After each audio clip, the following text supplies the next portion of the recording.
Ma istun keset kivikõrbe Aafrikas. See koht siin on Namiibia, riik, mille suurus on veidi rohkem kui 20 Eestit.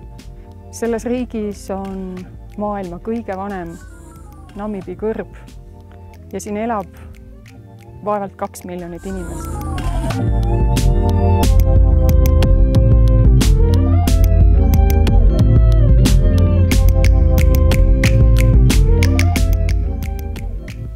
Ma istun siin Hiluksis uhkes üksinduses.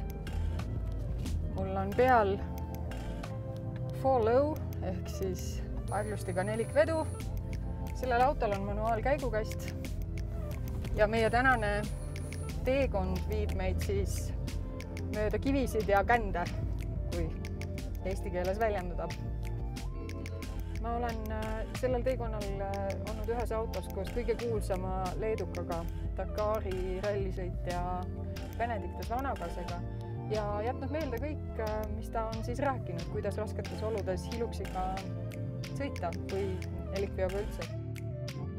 Mulle meeldib väga Hiluksi manuaalkäigukast. See on lollikindel.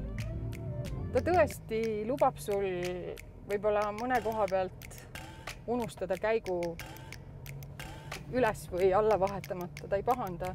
Ehk siis omas segmendis on see 400 newtonmeetrine väändemoment Hiluksil olemas juba kõige madalamatel pööretel.